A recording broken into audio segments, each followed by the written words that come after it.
అదేవిధంగా కేంద్ర రాజకీయాల దగ్గరికి వస్తేనే కేంద్రంలో 2014లో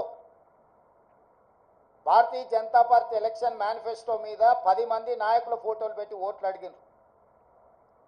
2019లో 3-4 నాయకుల ఫోటోలు పెట్టి ఓట్లు అడిగారు. భారతీయ జనతా పార్టీ విధానం మీద, భారతీయ జనతా పార్టీ సిద్ధాంతాల మీద, భారతీయ జనతా పార్టీ ఎన్నికల మేనిఫెస్టో మీద 2014, 2019 ఎన్నికలు జరిగినాయి.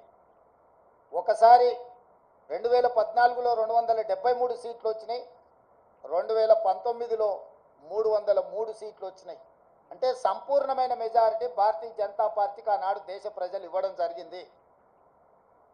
2024 పార్లమెంట్ ఎన్నికల్లో పార్టీని పక్కన పెట్టిండ్రు, సమిష్టి నాయకత్వాన్ని పక్కన పెట్టిండ్రు.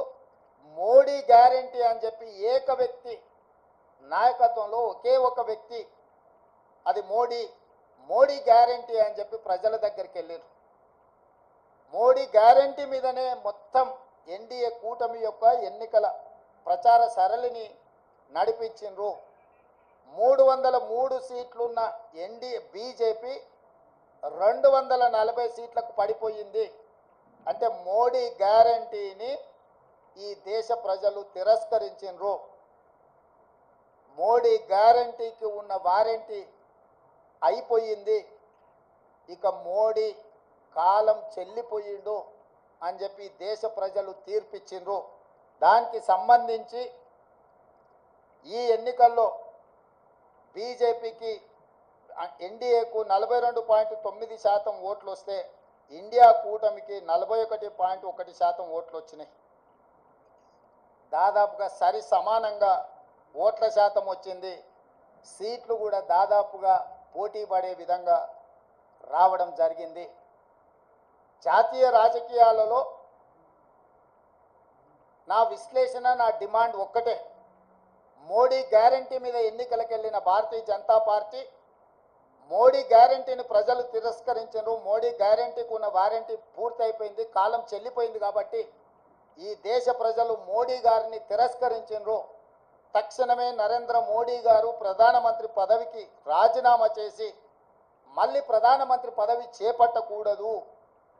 ఎందుకంటే ఆయన నాయకత్వాన్ని, ఆయనను చూపించే ఓట్లు అడిగినరు ప్రజలు. ఆయన నాయకత్వాన్ని, ఆయన గ్యారంటీని తిరస్కరించారు. కాబట్టి 140 కోట్ల ప్రజల యొక్క తిరస్కారానికి లోనైన నరేంద్ర మోడీ ప్రధానమంత్రి పదవి చేపట్టకూడదు.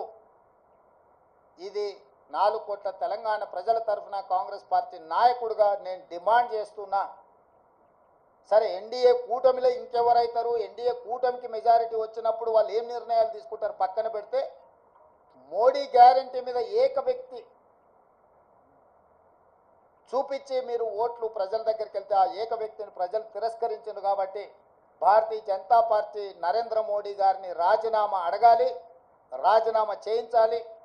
నరేంద్ర మోడీ గారు హుందాగా, విలువలు కలిగిన రాజకీయ నాయకుడిగా, సమాజానికి ఆదర్శంగా నిలబడే వ్యక్తిగా ప్రధానమంత్రిగా రాజీనామా చేసి హుందాగా వారు తప్పుకుంటే వారికి గౌరవం ఉంటుంది.